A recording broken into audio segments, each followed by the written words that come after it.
Oh crikey, let's get this screen straight. Hello everyone, how are you? What's up, KGS Headmaster here for the weekly quiz. It's VE Day 75 week. Well, it's VE Day 75 tomorrow, isn't it? But we're celebrating that all week. I'm just going to get the screen right. You see, I've got a lovely kind of tea and cake and flowers again from Mrs. Lahek here, so I want to kind of show it off as well as the bunting.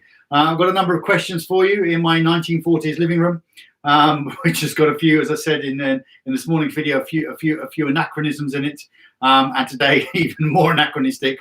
I've got the questions on my phone kind of ready to go. So thank you for joining me, and hopefully everyone's gonna look forward to answering the questions now or sometime in the future. And I'm just waiting for, usually kind of wait for a few people to kind of say hi and let me know you're there, and then we'll kind of kick off the quiz with the first couple of questions. But just give people a chance to kind of sign in, make sure they're all kind of ready for question one. Nothing worse than kind of missing the first few questions. So Tessa's there. Hi Tessa, good to see you. Thank you for joining me as ever. I wonder if the Williamses are in yet, or the Dreyers, or a few other. Who else do we normally have? The Fitzgeralds. So a few others. I said I don't want to kind of get going and start asking questions, and then people coming in and saying, "Oh, I missed the first three questions." But a bit of a funny one, being a Thursday, so maybe the change of time as day has thrown people. Well, should we get started with questions on the home front? Why not? I can always go back over them, can't I? Oh, hi Ethan, and hi Nelly. Good to see you all. Right, here we go.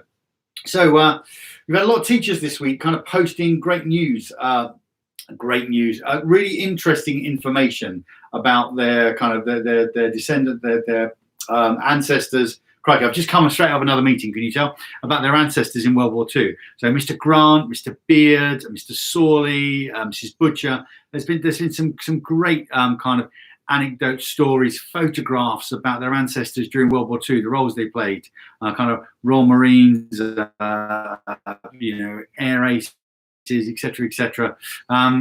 So we're going to kick off. I'm not asking any questions about KGS staff this week. I'm not expecting you to have read all those Twitters, but we're going to kick off today with questions about the home front. And here we go. Question one. This is one you won't know the answer to, but you can probably make a good guess. What root vegetable was mixed with banana essence to make a mock banana during the war? So they couldn't get real bananas, so they took a root vegetable and then they mixed it with banana essence to make a mock banana. So guess your root vegetable. What one do you think is the most like a banana, that if you added a bit of flavouring to it would feel like you were eating a banana? I'm not sure I'd want it, if I'm honest with you. Good luck with that. And while you guys are answering, I've got my tea and cake here, my 1940s tea and cake. Actually, it can't really be 1940s. I've got pear and almond. I'm not sure they would have had pear and almond during the war. It sounds very traditional, but actually, I think they might have struggled. Well, I don't know, actually. You would have grown pears in England. Almonds, less sure about. I don't know. You might be able to get those. Who knows? But I've got tea. And if you watch this morning's video, you'll know that in 1942, Britain bought up the world's supply of tea. That's what the war effort was built on. Tea. We just bought it from across the world. The first question, of course I can, no problem at all. The first question was, what root vegetable, when mixed with banana essence, made a mock banana in World War II? So they couldn't get bananas. So which root vegetable did they use to mix with banana essence to make a mock banana? Question two. Apologies for those of you just coming in. Hello, the Fitzgeralds. I think that's you. No, lovely to see you. Question two. By the end of the war, this is actually a really tough one. I got some help with questions this week, and the person setting them must think this is easy. I think this is quite tough. By the end of the war, what was the rationing allowance per person for butter? So you can give me the answer in ounces, and I'll give you a clue. It's in single-digit figures in ounces, or you can give me the answer in grams, and it's in double digits for grams. Okay, so you're looking for one number if you're going to do it in ounces, and you're looking for two numbers if you're going to do it in grams. And if you know your conversion rates, then you could do it in both. But good luck with that. Might be a bit of guesswork. It certainly would be if that question were asked of me. Question three. The ARP wardens, ARP as in Alpha Romeo Papa, the ARP wardens helped to supervise the blackout. But what does ARP stand for? Now that's a good question. I like that one. And that's not self-praise, by the way. I'm not saying well done. This is kind of got a little bit of help from the family this week because it was the home front, so I thought I'd get a bit of home help. Those of you that missed it, I'm just tucking into my my pear and almond cake, my 1940s pear and almond, and I've got my tea on the go. And yeah, well, there was plenty of tea to go around in World War II. It's one thing we did have plenty of. Question 4. What was the first commodity to be rationed? What was the first commodity to be rationed?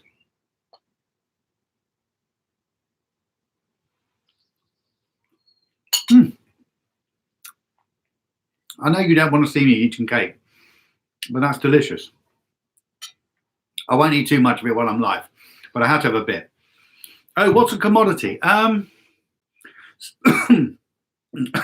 lovely cake, but a little bit the wrong way. Tessa, that's a good question. A commodity is a good, something you would use. So any food stuff, any kind of item that you would use up, that you would purchase and use, is a commodity. I'm trying to give an example without giving the answer away. Okay, I'll give you one from later in the war. You could name any food stuff like sugar or butter. That would be a commodity, but this is not a food, so that kind of gives you a clue. Okay, it's something else that people would use, and it would get used up. You'd buy it, you'd use it, it would get used up. You'd need to go and buy it again. Thank you, Johnny. Eat away. Do you know what, Johnny? I'm going to have to drink away. I'm going to have some tea to wash down that bit of. But I suspect it's a bit of almonds just caught in the back of the throat.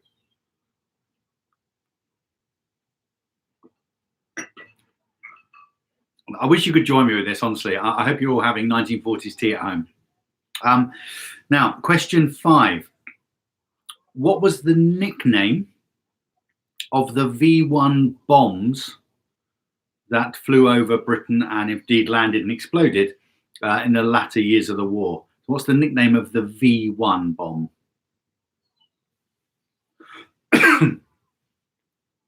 There's more than 5 in this section, a bit unusual, but I thought the home front was quite interesting.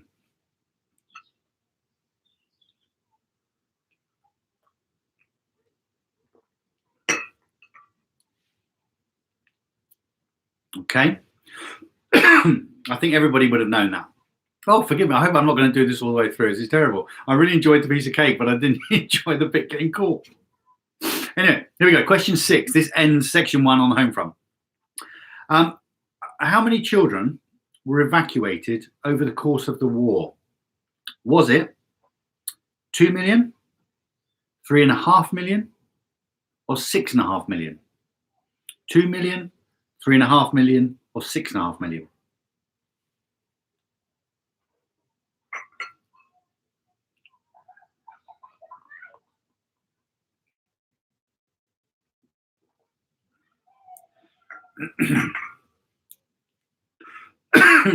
Still going.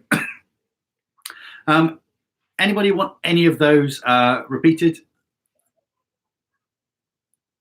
Oh, can you get bonus points, Ethan, for naming the V2 and V3? No. Let's stick to the V1. Let's stick to the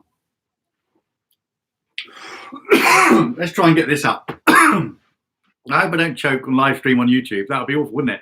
Kind of like, yeah, we watched the headmaster on. He just probably had to give up. He was kind of joking away. Question 3 repeated for Tessa. Here we go. So it was the root vegetable. It was the butter. Okay. The ARP wardens, Alpha Romeo Papa, ARP wardens, helped to supervise the blackout. But what does ARP stand for? Now, remind me when I do this in the future, never to have water or tea, but never to have a piece of cake again. Goodness me, my eyes are going to start watering. There we go. So Tessa, that was question 3. What does ARP stand for? Okay, so do we want the answers now? I presume we do. Anybody else want anything else repeating before we go to the answers? Okay, so the answer to question number 1, the root vegetable mixed with banana essence to make a mock banana, was a parsnip, of all things. As I wouldn't have fancied it, but a parsnip it was. I wonder if anybody got that. That would be a good one to get. I mean, I guess it's in the root vegetable family, so you might have got it, but I think a lot of people might have guessed potato or swede. Question 2. By the end of the war, the rationing allowance per person for butter was 2 ounces or 57 grams. Now, I didn't give you any ranges for that, so I'm afraid you either got it on the nose, you got 2 ounces or 57 grams, which is highly unlikely. And if you did, well done. But if you didn't, you're probably, as good as the rest of us at guessing the butter ration at the end of the war. Question 3. ARP. The ARP wardens, it stands for Air Raid Precaution. So it was the Air Raid Precaution Wardens. What a great name. You can have half mark if you got air raid, but then got precaution wrong. So if you got the gist of it, if you got air raid protection or something like that, I'll give you a half for air raid. I missed a question out. I'm going to come back to this one at the end. There's a bonus question now. I missed one out. There were 7. I'm having a time of it today. The first commodity to be rationed was petrol. So hopefully I unpacked what a commodity was enough for you to get what we were looking for, but petrol you might not have guessed. So everybody had to garage their cars because, of course, it was all requisitioned by the military, by the government to basically use people to move around who needed to move, so that other people who didn't need to move didn't use it up. It's going to be very difficult to get petrol out of other countries and transported across the sea into Britain, so they rationed it. The nickname of the bonds, the V1s, was the Doodlebug. The infamous Doodlebug. And the children were evacuated. I'm just looking for, I gave you the options because it wasn't exactly broad figures, 2 million, 3.5 million, or 6.5 million. It was 3.5 million. Yeah, it's not a precise number, but it's that kind of, it's as close as you're going to get rounding it to the nearest 100,000. So here comes the bonus question. Okay, so this is question 7 for this round. And if Gemma were here, she'd be saying, well, hang on a minute, aren't they normally at 5? Well, they kind of normally are, but this one's out of 7, and I've given you a half for the ARP if you got it. Here we go. What was the name of the government initiative that was trying to persuade people to grow their own food, grow their own vegetables, fruit and vegetables? What was the name of the government initiative that was designed to persuade people to grow their own food? Just give you a moment for that one. When we've got the answer, I think I'll give you the answer straight away. Hopefully you'll get it. It's 3 words we're looking for, just for anybody who's thinking, what? 3 words, bit of a clue in there. And then we'll do that, and then you can tell me how many you got out of 7. Okay. Can you all hear me all right today, by the way? Because I'm a bit further away from the laptop because I've got the tea and the blessed cake. Whew. I'm not going to take another mouthful of that during the course of the quiz. I'm going to look at it longingly and enjoy it afterwards. Or maybe when the scores are coming through at the end, we can have a bit of a chinwag. All good. Thanks, Ethan. Right, here we go. So the name of the campaign, the initiative to get people to grow their own food, was Dig for Victory. Okay, Dig for Victory. Okay. Nelly, by the way, sir, never have a piece of cake when you do lunch on YouTube. Thanks, Nelly. I think you're right. I think you're absolutely spot on. Never eat cake while you're live on YouTube. I've seen people do lots of things live on YouTube, far more ridiculous and dangerous than eating a piece of cake. This was my first foray into the dabbling in the world of live stream YouTube, doing dangerous things, taking a mouthful of cake, but I kind of wish I hadn't. Okay, so what do we get? I put grow for victory. Can you have half a mark? Of course you can, Tessa. Grow for victory. Yeah, I'm going to allow that. Of course you can. As one of my regulars, you're fully entitled to a half mark simply for joining in. So what do we get, people, out of 7? What do we get to? Anybody got 5 out of 7? That would be a good score. I think 4 or 5 out of 7 would be a good score for this round. I'll have some more tea. Is there any danger in tea? I could scold myself, I guess. I suppose a T could go down the wrong hole. Who knows? 4.5, 5.5. Oh, crikey, these are good scores. The questions weren't hard enough. Ethan got 5, Johnny 5.5, and Fitzgerald's 4.5. These are very good scores. Crikey. Okay, let's crack on. Good. I took far too long. Geraldine 4.5. That's very, very good. Tess got a solid half. Well done, Tess. Round that one up. Give yourself a full mark. Okay, grow for victory, dig for victory. You were close enough. If that's the only one you've got, take it, have a mark, and gets you off the ground, doesn't it? Nelson, you missed all of the questions except the bonus. Do I do a recap for Nelson? Maybe at the end. Maybe at the end, Nelson. Or did you hear all the answers already? You heard all the answers already, maybe. I don't know. There we go. Let's get on with question. We're going to be here all evening with me mumbling on. Here we go. Section 2, battles. Okay. The infamous Battle of Britain was fought by which means? Was it fought on land, at sea, or in the air? The infamous Battle of Britain, sea, land, or air? Nelson, yes, too late. So he heard the answers. Well, I'll tell you what, Nelson, what we do, you got the bonus, do all the other rounds, and then work out your percentages. And then I'll kind of calculate in my head very quickly how that compares to others, because I can't remember how many it's going to be. We need Gemma, really. I can't believe we haven't got Gemma today. Okay, so Battle of Britain, land, sea, or air? Question 2. After the Battle of Dunkirk, how many Allied soldiers, so that's obviously mainly British, but a few French as well, were eventually evacuated back to Britain to the nearest 10,000, I think. How many soldiers were evacuated off the beaches of Dunkirk back to Britain?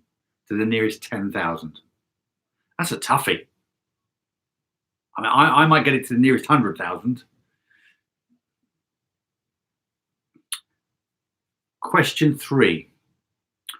Which famous battle in Russia that took place between August 42 and February 43 is considered by many historians as the turning point of the war? It really is one of the famous battles. There's no leading you astray on this. If you think of a famous battle, Russia.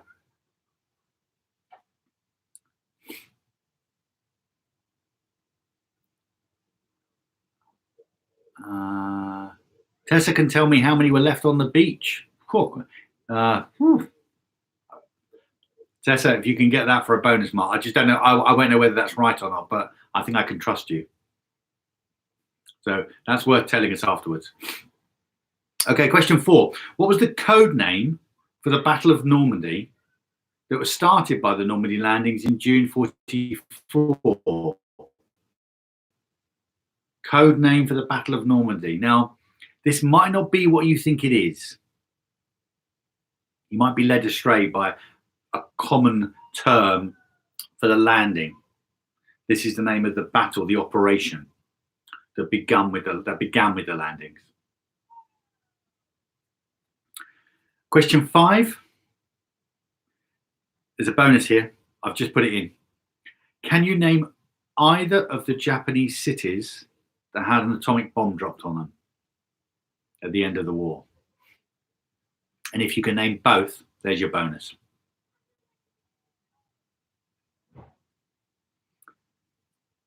Either of the Japanese cities that were hit by an atomic bomb at the end of the war. I've just thought, we teach all this stuff all the time. You know, we teach Holocaust, atomic bombs. And when you actually put it out like that in a question, you suddenly go, oh, it's a bit serious. It is incredibly, isn't it? Crikey. I think tomorrow's kind of celebrations, VE Day, a lot of it is obviously that celebrations I said in my videos about coming out of war and into peace, but actually it's incredibly serious stuff. You know, as is kind of current climate, etc. But it does make you reflect. I suppose that's why I like being an historian, because you can really enjoy the stories, and yet on reflection, they're more than just stories, and you really get into history more than you would any fictional tale. Okay, so that's the 5 questions. Anybody want anything repeated while I sip my tea?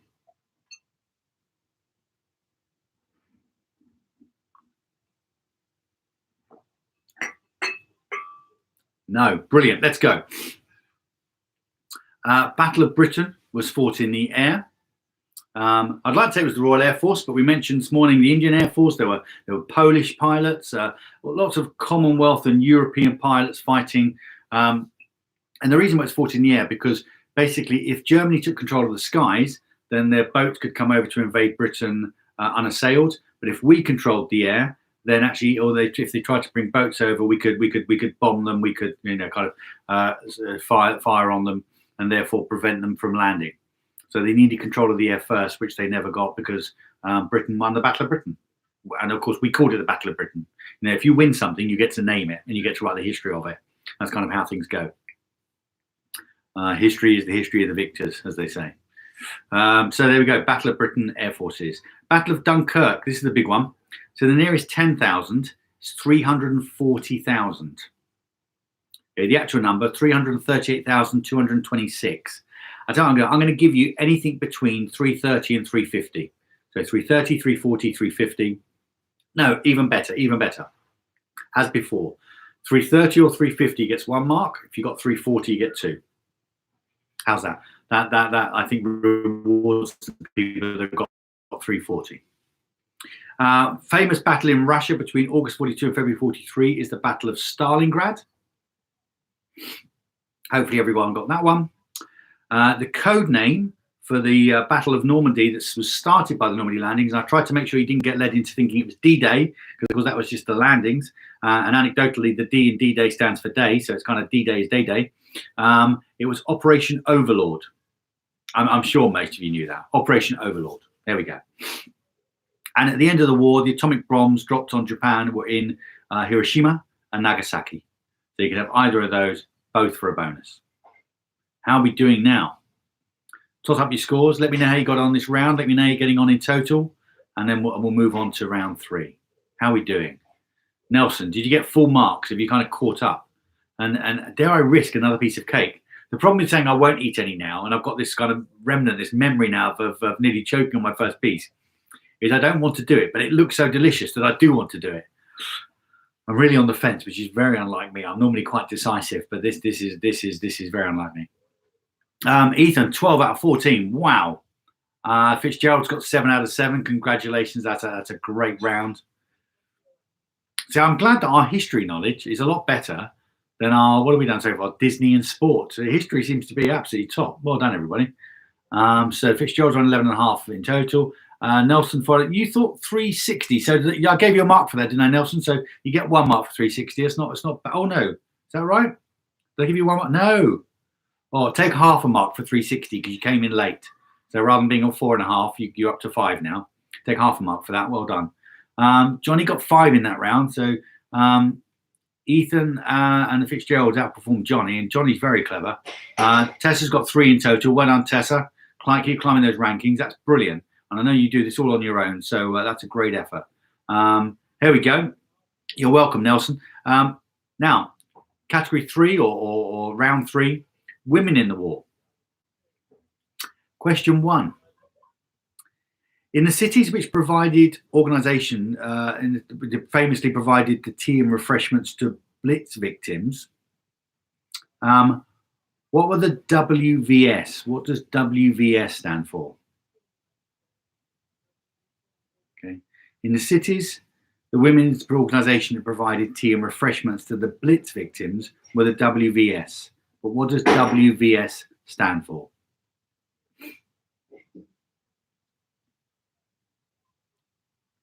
Question 2. What foodstuff would women paint on their legs to create the illusion of wearing tights? Now, if you watch my morning videos, you'll know this. Okay. What foodstuff would women paint on their legs to create the illusion of wearing tights? Question 3. By 1944, how many members did the Women's Land Army have? How many members were there of the Women's Land Army? Again, to the nearest 10,000, but I'll give a point. I'll give 2 points for being on the button to the nearest 10,000, and then a point for 10,000 either way. And maybe half a mark for 20,000. Depends really, doesn't it? Depends how generous I am, and I tend to be generous because I want everybody to have good scores. Okay, so how many members of the Land Army were there by 1944? That was when it was at its peak. Here we go. Oh, ooh. Okay, good question. True or false? Women were conscripted to work during the war. True or false? Women were conscripted to work. So I guess the question is, did they go and do jobs voluntarily, or were they actually called up by the government and had to do so? And then if they refused, they'd be treated as kind of shirkers and malingerers in the same way anybody who refused to fight would be.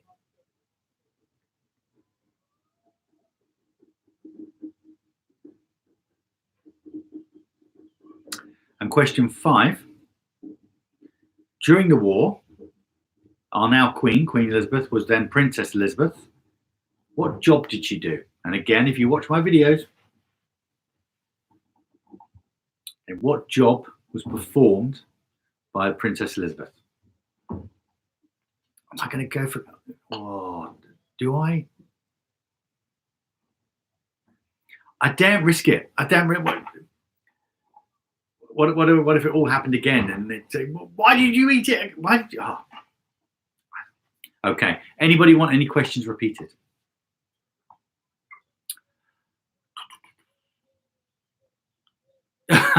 Johnny's saying, "Go for it. Eat the cake." He wants to see me suffer. Either that, or he's thinking, "Don't waste cake. Eat cake every week." Do you know what? I love to eat cake every day, or if I could. I did actually have a piece of this cake yesterday, and it was delicious, which is why today I'm kind of like, I want to eat it. Yeah, but eat cake every day. Why not? Here we go. Ready for the answers? Nobody's asked for any questions repeated, so let's go. The WVS were the Women's Voluntary Service. Okay, hopefully everyone got that. One's a nice starter, nice easy starter. And Tessa's saying, "Do it." Okay, well, okay, here we go. I guess you'll all laugh quite heartily if I do choke again, won't you?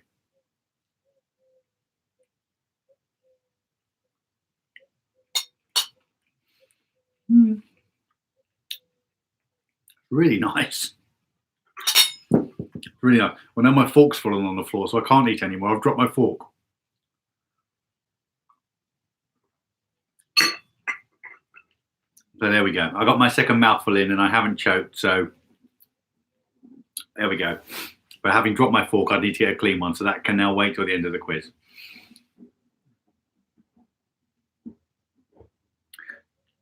Choking on YouTube will be embarrassing. So yeah. Here we go. Women's voluntary service, question 1. Question 2, women used gravy juice to paint tights on. If they were quite wealthy, they'd go to a Max Factor store, but if they did using food stuff, it was gravy juice, which could either be used just to draw a line, or in fact, some of them painted, had a gravy on their legs all over.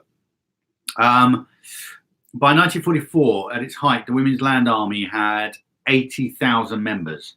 So 80,000 is 2 marks. 70 or 90 will be 1 mark, and 60 or 100 would be half a mark. Okay, so it's 80,000 is your answer. 1 mark for being 10,000 either way, half a mark for being 20,000 either way. True or false? Women conscripted to work during the war. True. In December 41, single women of the ages of 20 to 30 were conscripted, but after that, it grew. They included married women, older women, younger women, but they were conscripted to do jobs, told they had to, basically by government decree. If you had to choose between dropping your fork and choking, what would you pick? I'd pick dropping my fork. That's less uncomfortable than choking. That's a good question, Tessa. Did I get it right? During the war, Princess Elizabeth was a driver and mechanic. I'd be quite happy with driver or mechanic. No bonuses for both, because I did say this in my quiz. So you can have driver, mechanic. That's what she did. Either or both of those will get you the mark. And there we go. It's the end of the round. Women's voluntary service, gravy juice, 80,000, true, and driver mechanic. How are we doing? What are the scores on the doors? I'm going to pick up my fork. Just because I don't like things leaving things lying on the floor. Terrible. How are we doing? Johnny got 4 that round. Oh, which one did you get wrong, Johnny? Or should I say, which one did Grandma get wrong? I mean, I know she wasn't exactly around then. Ethan got 4 as well. Nelson's up to 9. That's a really good comeback, Nelson, considering you missed the first 6 questions. That's excellent. Ethan's got 16 in total, doing very well. Fitzgerald's got 4. 4 seems to be the common score. Did everyone get the same one wrong? Engineer. Oh, not quite the same as a mechanic or driver, Tessa. And I did say in my video this morning, so I'm a little bit disappointed. No, I'm going to give you half a mark for engineer, Tessa, if I may. Geraldine, 4.5. Very well done. Mrs. Barker, very, very good. Isn't engineer the same as a mechanic? It's in the same field, should we say, but it's a slightly different job. Mechanic would be a little bit more hands-on engines. Engineer would be more designer, creator. An engineer would design and create the engine, and the mechanic would fix the engine, if I can put it like that. So I'm going to give you half for that. You're in the wrong field. Conscription. Oh, you said false. Gosh. Oh. Okay, I thought that was easy. Didn't you say engineer in your video, though? Oh, Tessa, I don't know. That's a good question, because I can't go back and watch it now. Well, I could put it on my phone. I think I said driver and mechanic. But if you watch it back and I said engineer, give yourself the mark and give yourself a bonus mark for me misleading you. But I think I said driver and mechanic. I'm pretty sure. I hope so now. Here we go. Righty-ho. Well, we got 2 more categories and then we're done. Okay, 2 more rounds. War figures. So famous figures in the war. Here we go. Question 1. Who made the speech commonly entitled, "We shall fight them on the beaches"? Who made that speech? Made a lot of other famous speeches. So hopefully this is an easy one for 10. What, for 10? An easy one for 1.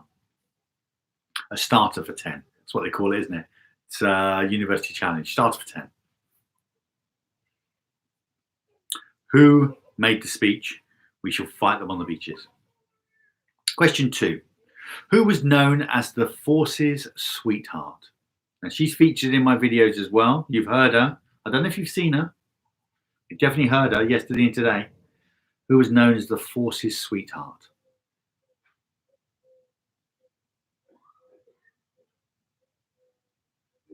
Question 3. We all know that Franklin Delano Roosevelt was the US president for most of the war, but when he passed away towards the end, who took over? Who was the president at the end of the war? Met with Churchill and Stalin at Yalta, I believe, over in the Crimea. Okay, who's the American president who took over from Roosevelt? Question 4. Who was the infamous Nazi minister for propaganda? I think they called it, was it Minister for Propaganda, Information and Enlightenment? Basically, there was another quote from this person that just said, if you tell the people the same lie enough times, eventually they'll believe it. Now, that was basically what his propaganda amounted to. I just keep telling you over and over again something that I know isn't true. Hopefully, you'll believe it. That was kind of their theory. This is a really tough one, this last question. I'm going to give, I'm going to give 1 mark, but if anybody gets close, I might give you a half. This is a tough one. Okay. The British Minister for Food had a pie named after him. So there's a British Minister for Food during the war, had a pie named after him. What was his name, or the name of the pie? He was Lord somebody. It's not pork. It's not Lord Pork, or steak and ale, or cheese and onion, or Lord Cornish pasty. Lord Watt, Minister for Food, had a pie named after him. There we go. There's your 5 questions. Fight them on the beaches. Who said that? Force's sweetheart. Who was that? Who took over from Roosevelt? Who's the American president at the end of the war? Who was the Nazi minister for propaganda? And what was the name of the Lord, the minister, the pie? Anybody want anything repeated?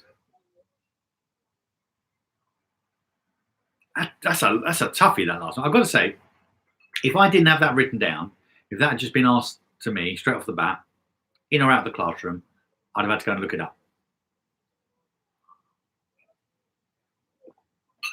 I can tell you that someone like Lord Beaverbrook, who ran the newspapers, looked after British kind of propaganda and information and, Pathé News and the newsreel. So Lord Beaverbrook was a hugely influential figure. But I couldn't tell you the name of the Minister for Food who had a pie named after him. Not without looking it up. We ready? Let's go. Number 1, Winston Churchill. Who else? Okay, it was nice to say. Nice start for 10. The Force's sweetheart, Dame Vera Lynn. She of We'll Meet Again fame, and there'll be bluebirds over the white cliffs of Dover. So Vera Lynn. Question 3, the president who took over from Roosevelt was Truman, Harry S. Truman. Question 4, the Nazi minister for propaganda was Joseph Goebbels, often referred to as the Poison Dwarf, among other aliases and names they gave him, rather unkind, but maybe to be expected. And the pie, the Minister for Food, who had the pie named after him, was Lord Woolton. W-O-O-L-T-O-N, Lord Woolton. Okay, how do we get on? If anybody got Lord Woolton, please tell me. That's going to be a brilliant bit of knowledge. Did Johnny get it? Did Grandma get it? Did the Fitzgeralds get it? Did Tessa get it? Did Ethan get it? Maybe. I'm gonna say that no one got that. I'm gonna guess no one got it. Ethan, 5 out of 5. Ethan, you got Lord Woolton. Wow. Who's been teaching you history? Grandma got the people got it. Wow. Well, I'm blown away. I didn't know that people would. The Fitzgeralds got it as well. Gosh, everybody got it. So I'm sitting here saying this is hard. I'm saying, I don't know if you'll get that. And you're all sitting at home saying, it's not hard. That's ridiculously easy. We know that. Gosh. Well, that's a gap in my knowledge that everybody else seems to have filled. Tessa, I missed that I was going to watch your video. Tessa. See, always watch the morning video. Gives you a few clues. Nelson, 12 in total. Well done. What's in the pie? Do you know what? I don't know. But I'm not going to give you any bonus marks. Obviously, everyone knew it so well that I'm not going to start dishing out bonus marks for being told what's in the pie. Okay, here we go. Last round. Let's see who are our winners and losers with the last. We've got 5 questions about war films. Ethan. Mrs. Butcher told you, but you read lots of World War II magazines and you read it. Okay. Tessa, can I give myself 1 out of 5? Of course you can, Tessa. Of course you can. Yeah. Tessa, always. Absolutely. No problem at all. Is that for the engineer? Is that the only one? Okay, take that one. Have it. Honestly. So, war films. Which film concerned with Bletchley Park and more particularly with Alan Turing centers on the decoding, creating the computer that would decode the German Enigma ciphers? What's the name of the film starring Benedict Cumberbatch that focuses on Bletchley Park, Alan Turing decoding the German Enigma ciphers?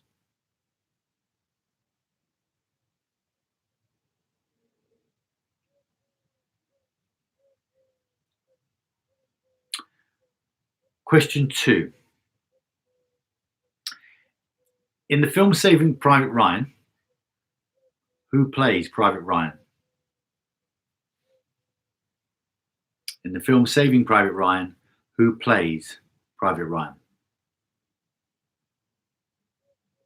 God, these are good ones, aren't they? Question 3. Yes or no answer. Was any of the film Dunkirk filmed in Dunkirk? A relatively recent war movie, Dunkirk. Was any of it filmed in Dunkirk?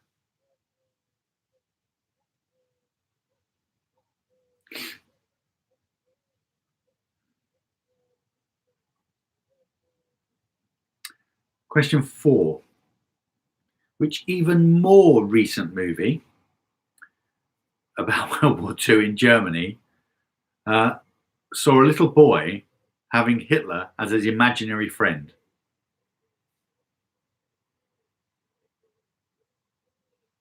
Okay, very recent movie. I think I went to see it just before lockdown, actually, or a few weeks before. What's the name of the film that has a little boy where Hitler is his imaginary friend? And question 5. What is the most recent movie that concerns World War II to win an Oscar? It's around the world. The focus of the film is about a character. So it's not, and he exists in wartime. It's very important that the war is very relevant. But it's the last film that concerns World War II, but it's about this character in particular that won an Oscar. And Tessa is now convincing me that she does watch the videos every day. Just this morning's one. Tessa, honestly, you're always the first to comment, and I appreciate your absolute loyalty to watching the videos. So do not worry one bit. Absolutely not. And in fact, you should give yourself an extra mark for being one of my most loyal watchers. But anybody out there who watches my videos every day and has been to these quizzes, which I think nearly all of you, the Barkers, the Fitzgeralds, the Hammonds, the Kinslers, the Tessa and Johnny, I think you should all give yourself an extra mark anyway. In other words, it won't change your scores overall because you'll all have a mark, but I'll feel better for giving it and you'll feel better for receiving it. It's like a loyalty point. You know, you go to Marks and Spencer's, pick up loyalty points, or John Lewis and pick up bonus points or whatever. This is your kind of headmaster, KGS headmaster bonus kind of loyalty point that you will just get for being there. Wonderful. Here we go. We ready for the answers? Here we go. The film that centers on Alan Turing decoding the Enigma ciphers or creating the computer to do so at Bletchley Park is The Imitation Game. Now, again, that's one that if I wasn't asking the questions, I'd be racking my brain thinking, I've seen that film at least twice. I know, I can see it, I can picture it. Can I think of the title? It's The Imitation Game. Question 2. The person who plays Private Ryan in Saving Private Ryan is Matt Damon. So I hope you didn't get misled into thinking Tom Hanks is the lead character who goes to find Private Ryan. It's Matt Damon is Private Ryan, the old man at the end of the film. If you haven't seen it, as I said before to you, some of this stuff is quite harrowing in places, but definitely worth a watch. Great movie. Was any of the film Dunkirk actually filmed at Dunkirk? Yes, it was. The street scenes and other bits and pieces had to be filmed elsewhere because they'd been destroyed, both from the time and never really been restored to the same style. But the beach scenes, some of the beach scenes were actually filmed at Dunkirk to give it kind of, I don't know, gravitas and authenticity. So the answer was yes. Which recent film sees a little boy have Hitler as his imaginary friend? That's Jojo Rabbit.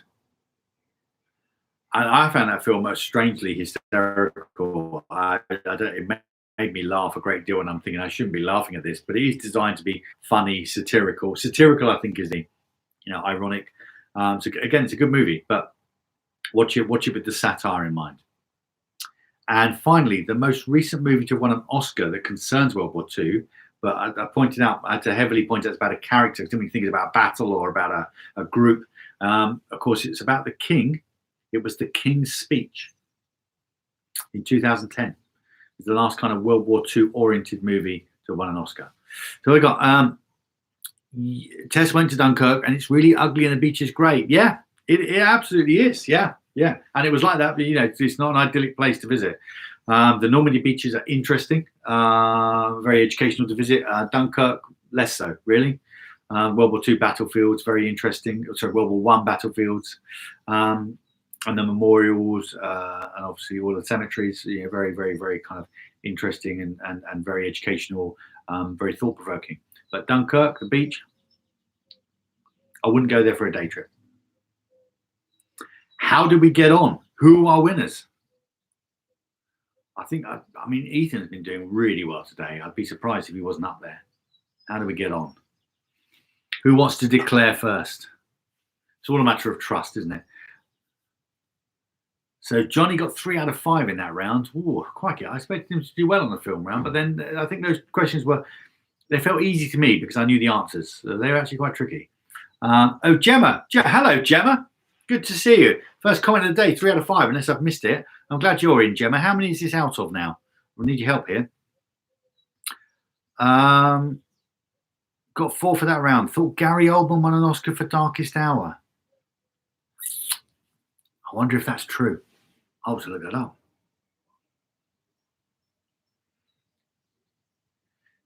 Gary Oldman, Darkest Hour. I was just watching Gary Oldman recently in Tinker Tailor Soldier Spy. Brilliant movie. Darkest Hour Oscar. I think he did. I think you're putting that politely, aren't you? I think you're not saying we think. You're saying he did. I've been given it. Best actor in 2018. Oh, okay. I've been informed by my question setter this week that I should have specified Best Picture Oscar. I'd like to specify. She's just texted me to say that. Yes, she did actually say in the question Best Picture, and I didn't read that out, so that's totally on me. So if you got King's Speech, I'm going to give it to you. But if you got Gary Oldman Darkest Hour, I'm going to give you that as well. And I'm going to stand corrected to both my question setter, whose questions I didn't read properly, and to those of you who politely pointed out that the way I read the question, I was wrong. So thank you to the Fitzgeralds very much indeed. Yeah, you get that one. And I think I take minus points. I'm giving out all these loyalty points. I've choked on cake. I've mumbled over questions. I've read some of them wrong.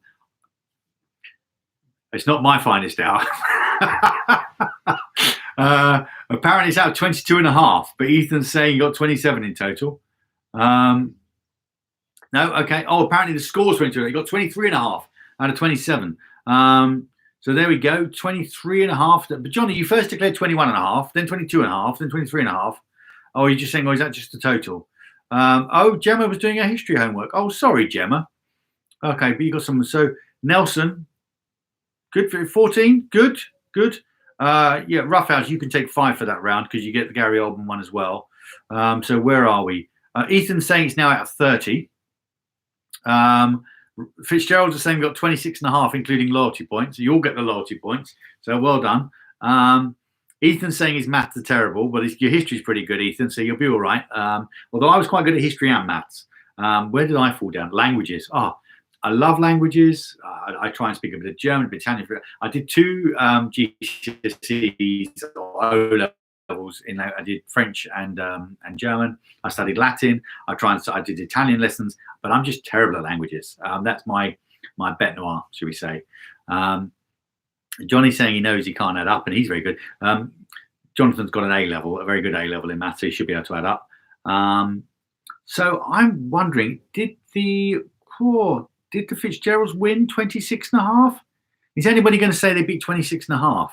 I think that's a big dub, as in W, for the Fitzgeralds. I'm waiting to see what the final score comes through from Ethan. Ethan, you say you got 27, or it's out of 27? Tess got 4, but 1.5 in loyalty points. Oh, so 6.5. Good. Ethan did get 27. Wow. I thought you were saying it's out of 27. You got 27. Okay, so it looks like Ethan wins. Fitzgerald's in second by half a point. Wow, that was close. So it's out of 30. So Ethan, you got 27 out of 30. Wow, that's amazing. And were you helped by anybody? You were doing that all on your own? Ethan's now saying it's out of 30. Ethan said 34 now. You're confusing me. Got 27. It's out of 30. He said 34. I hope you're all following the chat and realize why I'm not making head or tail of this. But I think arithmetic is an important for A-level math. Fair dues. Ethan got 30. So you got 30 out of 34. Is this because of adding on the loyalty points and things? Okay. I think whatever happens now, I think, Ethan, you clearly won. I think the Fitzgeralds came second. It looks like Johnny Vaughan and family came third. Nelson did well. Geraldine Barker, 20. That's a very respectable score. Unfortunately, this week we had some real World War II swats. People even correcting my questions, let alone my answers. Ethan, you don't need to apologise for the mix-up. It kind of all makes sense. I think I got it a lot wrong this week, but hopefully you've all enjoyed the quiz this week. I've really enjoyed doing it with you. Apologies for choking on my pear and almond, but I had a lovely cup of tea. But lovely to see you this week via the medium of YouTube. Hopefully you've watched the daily videos. Do as ever, drop a like, subscribe. We'll be back next week. We're not doing anything over the weekend. We're all going to celebrate VE Day tomorrow. It's a day off. It's a bank holiday. So hopefully everybody is getting a day off. You get a day to kind of enjoy yourselves and spend a lovely day with family. Have a lovely weekend. Take care of yourselves. Really hope you have a nice time. And then I'll see you all on Monday when I'll be announcing the new theme for the week. Kicking off with Movie Monday. I'll see you then. Okay, so be good, take care, work well, be happy. Good luck to you all.